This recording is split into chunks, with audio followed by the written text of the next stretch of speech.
End extreme poverty. Fight inequality and injustice. Fix climate change. Challenges so big that only governments, it seems, can take on, right?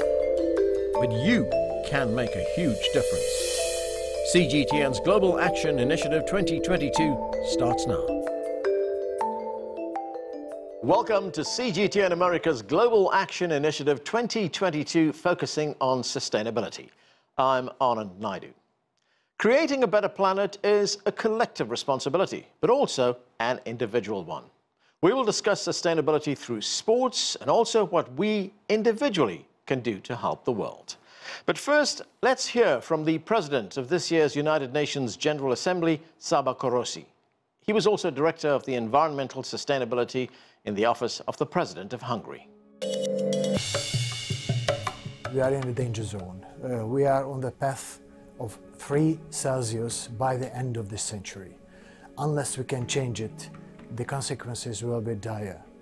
So the first what we need to do is to change this path, to walk the talk in terms of finances, in terms of financing the climate policies.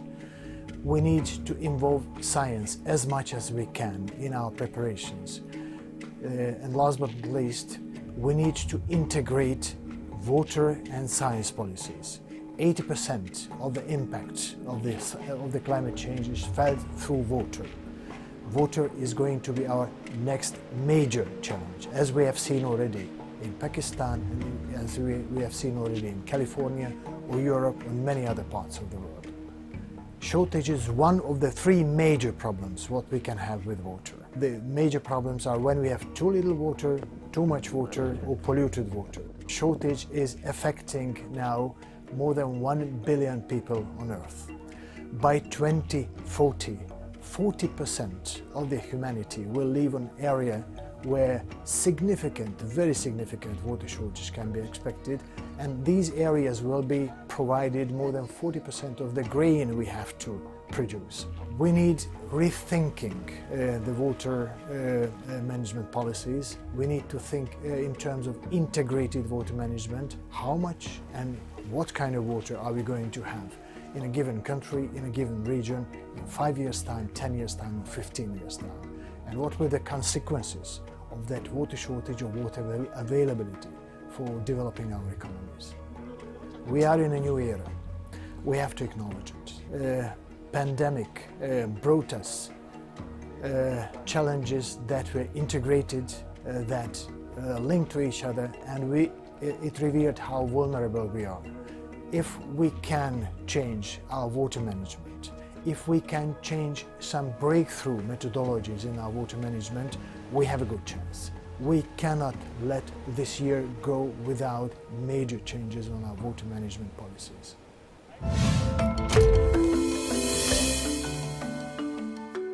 Sports events are becoming more focused on being sustainable. A great example of that is the Winter Olympics held this year in China. Beijing became the first city to host both the Summer and Winter Olympic Games. 5 of the venues built for the 2008 Olympics were reused this year. The new arenas were built for prioritizing sustainability. The stadiums were powered using renewable energy. Solar and wind were primary sources, a first at the Olympic Games. All passenger cars used for the Games were fuel efficient.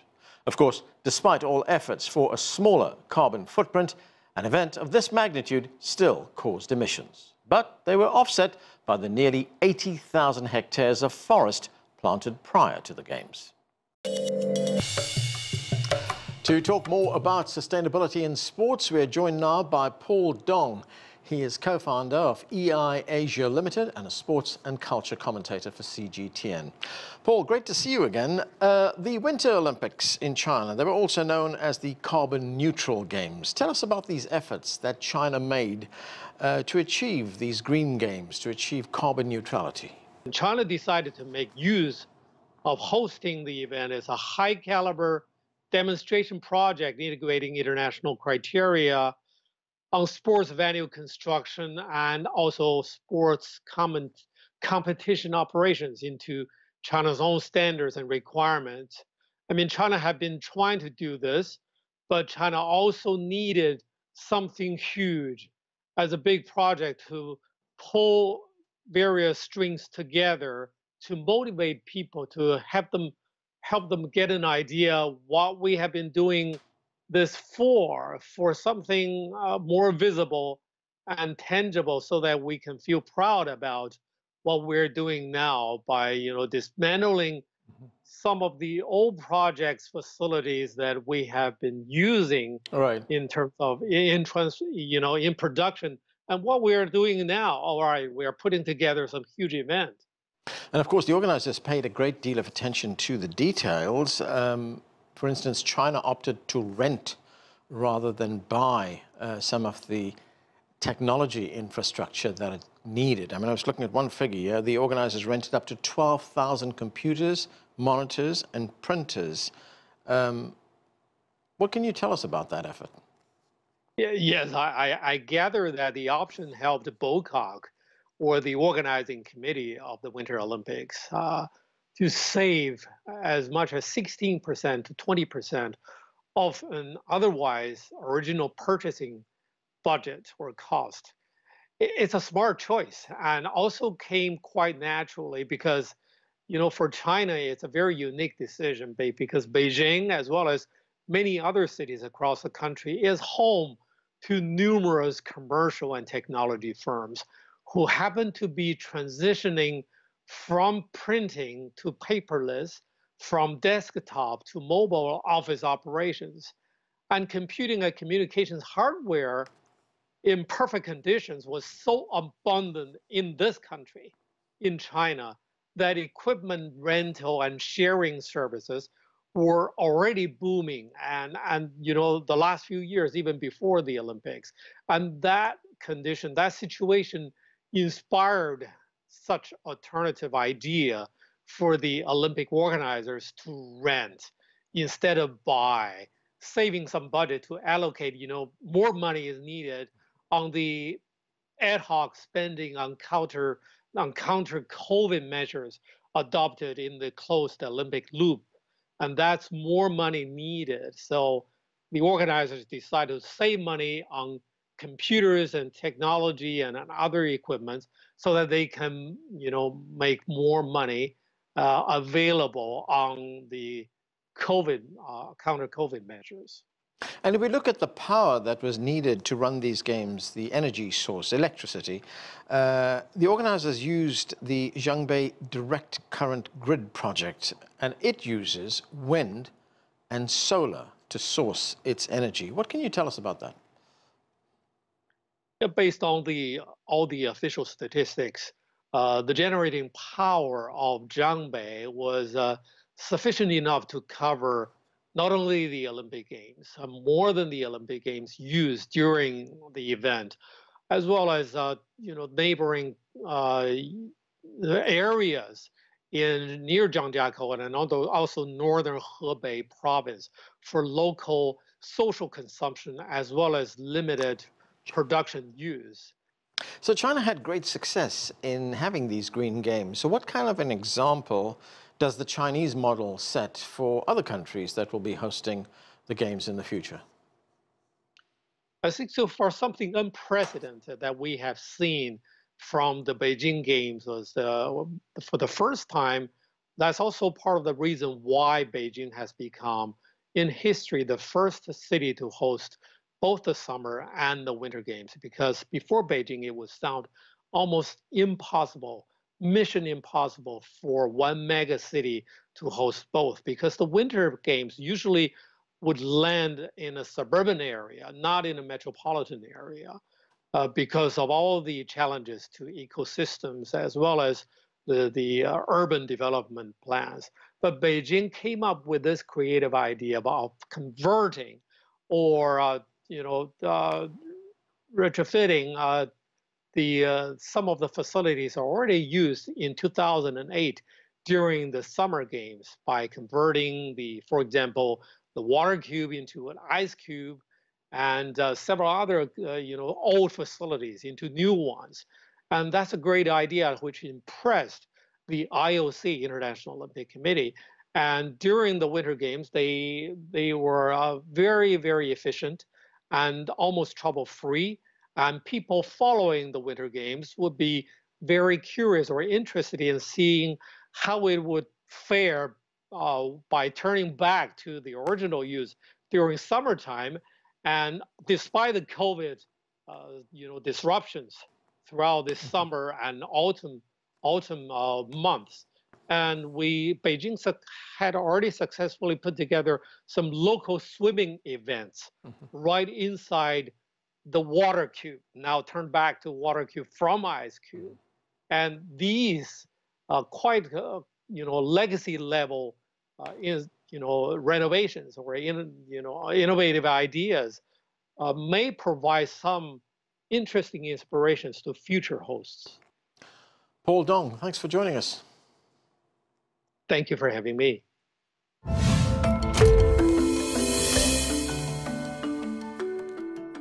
And how important is sustainability for the Chinese people? A poll conducted by Wunderman Thompson showed that 86% of Chinese citizens were willing to contribute at least 0.5% of their salary to the cause, compared with 64% for those in the UK and 62% in the US. And it's not just the money. Chinese people want to do something about sustainability. A poll by Ipsos shows 85% of adults in China made changes to their behavior to fight climate change, compared to a global average of 69%. Recycling materials, avoiding products with lots of packaging, using public transportation instead of cars, avoiding excessive consumption. Sustainable ideas are a priority for China. Any major sporting event around the world draws thousands of people and creates massive infrastructure. But sustainability is becoming the name of the game in professional sports. Venues around the world are competing to become greener businesses. The Barclays Center in New York even installed a green roof made with plants. It's the largest to cover a sporting venue. Karina Mitchell went on a tour of the arena. Karina, what did you find? So the green roof is actually the pièce de résistance at the Barclays Center. But the interesting thing is that most people never see it because it's not open to the public. But it is the heart of sustainability here.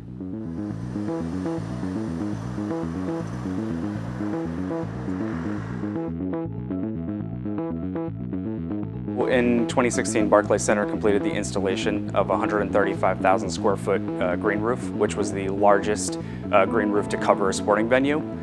Some of the benefits include minimization of reflected heat from the roof,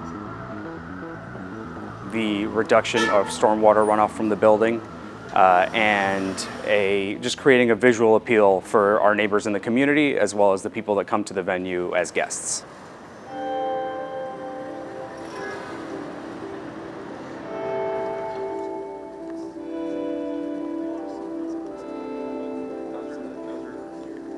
So sustainability has been a top priority for Barclays Center since it was in construction.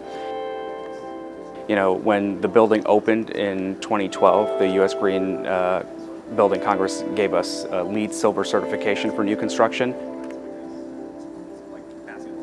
And what does that mean for the layman? Can you explain? So we were LEED Silver for new construction. So we want to take sustainable efforts when this building was opening. You know, one of the examples is waterless urinals, an example of trying to conserve water, essentially. Another big factor in our certification is the fact that we're located atop a transit hub, and 75% of our guests are entering our venue coming through public transportation.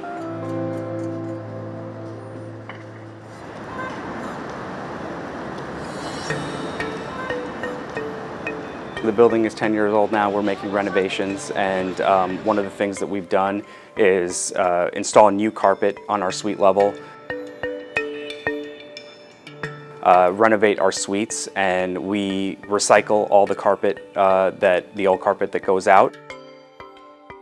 A lot of the furniture that was removed from the building has been donated to other areas and other buildings. So we try and do our best with any type of material that we're getting rid of. So what we have behind us is actually a portion of our 2012 original Barclays Center court that we donated to NBA Lab, and then we worked with them to have an installation at the arena so fans can come and take pictures with it and reminisce about the court that was here for the first 7 seasons that the venue was open.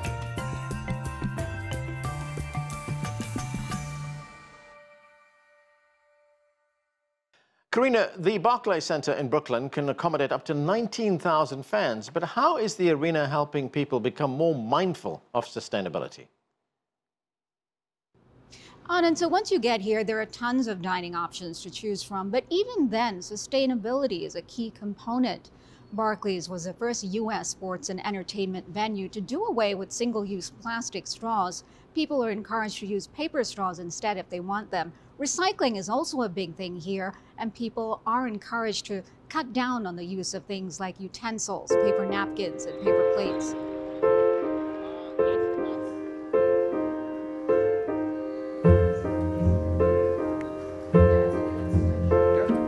So Barclays Center in 2019 was the first sports and entertainment venue in the New York area to make the commitment to eliminate single-use plastic straws.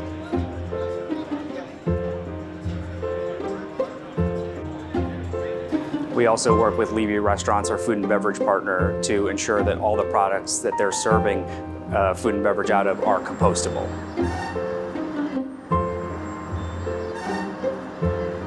And what can visitors do when they come to help, reduce the carbon footprint in that respect? Sure, we have waste receptacles all over the arena for recycling and trash, and making sure that they're getting rid of their waste in the right receptacle is important to making our program successful.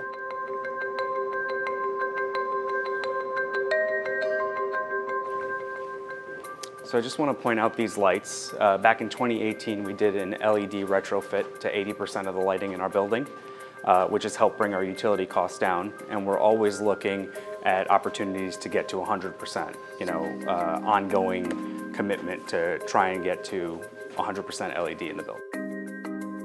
At the end of the day, there's so much that you've invested, so many different things you've done as far as sustainability.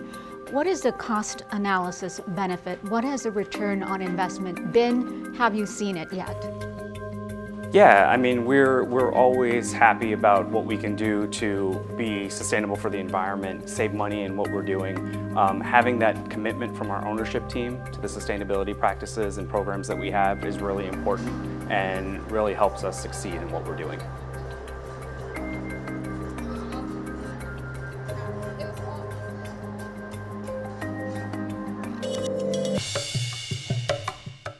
We're joined now by DeAndre Jordan. He is a player for the NBA's Denver Nuggets and an advocate for sustainable practices. DeAndre, welcome to the show.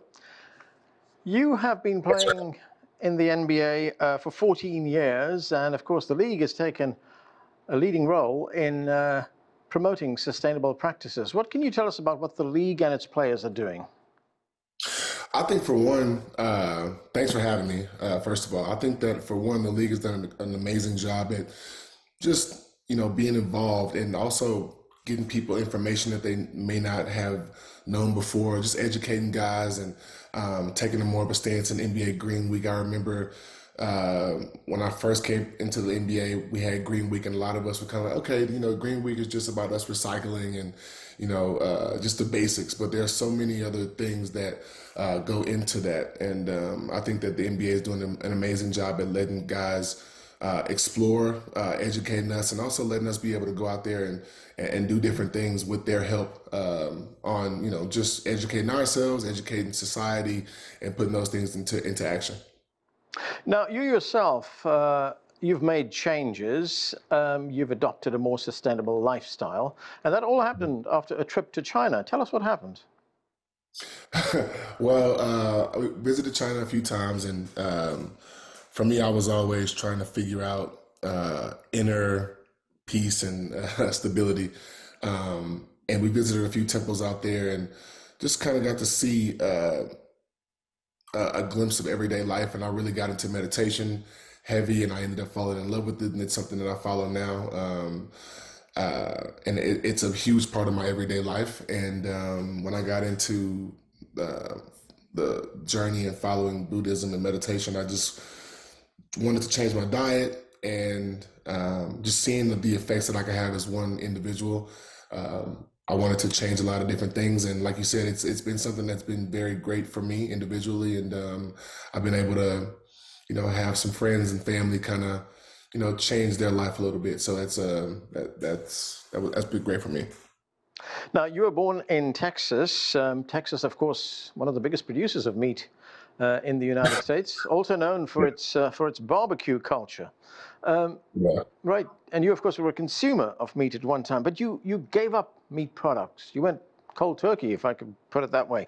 Was it hard? Yeah, it was very tough, and I did it at a time where, for me, I feel like it was something I needed to do and I really wanted to do. But like I said, I did it at a weird time. I did it right after the season was over, and usually after the season is over, you kind of decompress and. I give myself about 2 weeks to kind of pig out and eat whatever I want. But at this point in time, I went cold turkey, and like I said, I went plant-based, and it was kind of like, wow, did I do this at the right time? I should have given myself about a month to kind of get all of these things out that I wanted to kind of get out. But I did it, and I can stop doing something right at a certain time, so I'm pretty disciplined that way.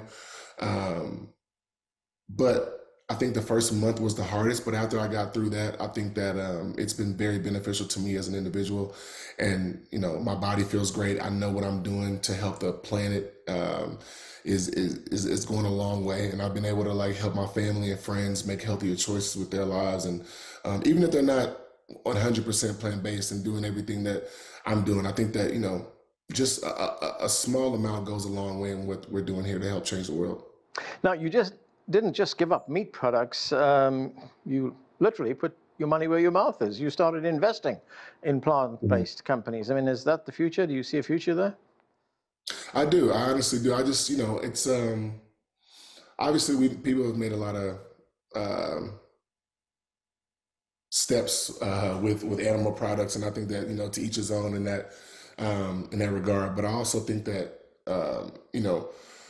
there's a lot of resources that we do happen to waste preparing these animals to be served. So I look at it that way, and I also look at it as, if the animals are eating the grass and we're eating these grass-fed animals, why not just eat the grass ourselves? So instead of going through a third party. So I think that's, when you think about it that way, it's the logical thing to do is to eat plants. And like I said, it's not for everybody, but I do think, in moderation, or every other day or 2 days a week, whatever it is it can be extremely beneficial to not only you as an individual, but also to, our environment. Well, tell us a little bit more about the sustainable lifestyle. I mean, as you pointed out a moment ago, people can just do small things to make a difference, right? Yeah. I think, for one, single-use plastic, I think that's an easy thing for people to eliminate using.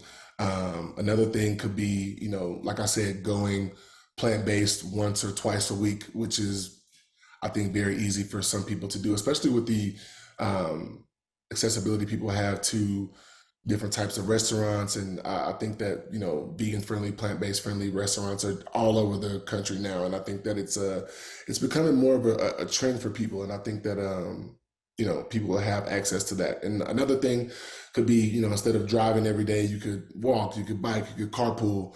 There's a lot of different ways to be able to, reverse our carbon footprint. And I think that those are some of the biggest and easiest ways to do that. I want to talk about one of the tweets that you posted. You said, and I'm quoting here, "The situation in the Amazon rainforest is tragic. We are letting one of our most valuable resources burn right before our eyes. Everyone needs to do their part by consuming less meat, eliminating fuel emissions, using renewable energy, and spread the word." I mean, how can public figures like you use their reach and influence to spread the word? I think social media is a great way, just for us to be able to, listen, everybody's not going to agree with everything that you say or everything that you follow or agree on, and that's fine. But I think that there could be a handful of people who didn't know about this information or are not as educated as other people may have been, and they want to learn more. And I think that social media is a great way to be able to let your voice be heard and us voice things that we believe in and we're passionate about. And, then you create a following and you create conversation in the community. And with things like that, it only widens and broadens everybody's view of these things. And, that way we can help not only each other, but the place that we live. DeAndre Jordan, thanks for being with us. Thank you so much. I appreciate you. Despite wanting to make a change and help the planet, many people don't know how. But in just 90 days, you can make a big difference as part of the International Climate Action Challenge. To learn more about that, we're joined now by Jen DeMeo. She is the Executive Director of the Green Team Academy. Jen, great to have you with us. So let's say you have a group and they want to make a difference. Tell us about the International Climate Action Challenge. How does it work? Yeah, absolutely.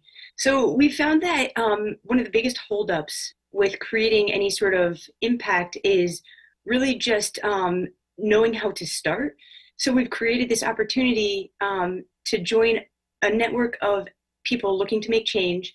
And we offer resources and community, get together once a week and go over different topics that will help to create and grow a sustainable project. So with as little as a time commitment of 3 to 5 hours a week and getting some friends together with a like vision, within 90 days, we've seen some astronomical results happen. So you've just come to the end of the third year of the challenge. Can you give us some idea of those projects that have been completed and the kind of impact it's having? Yeah, absolutely. So talking about like more simple projects that have explosive impact, we had a gentleman sign up and he joined up with a group called Youth Time Banking to bring a project to his area. And what they did was they took a recycled plastic box and created a little library box out of it so that they could have scholastic material for the youth, which that is a great project. Doesn't seem all too impressive, but the fact that this was the first time that girls and boys were working on the same project and using the same tools within this community, it kind of rewrote gender equality roles in this community. So that's kind of like the impact that just starting can have. We've seen quite a few projects. Another one was a group from Bahrain did a Nature Connect, and it was just getting youth who were interested in just exploring and being creative and curious and taking them around on nature walks to just show them how to respect plants and animal and all life. Now you have the challenge which lasts 3 months. How do you encourage groups to sustain the effort for a longer period? Ideally, there's momentum picked up throughout the challenge. So another part of the challenge that we bring teams through is how to gain partnerships and do community outreach. And the challenge itself is based around a day of action where ideally the group is coming together to build some sort of project to then introduce it to their area, to invite more people in, invite different organizations who are aligned and might want to help along the way. So ideally throughout the 90 days, there's outreach being done and awareness being gained on each project that will keep it lasting throughout way past the challenge period. Jen DeMeo, thanks so much for joining us. Thank you. Thank you for having me.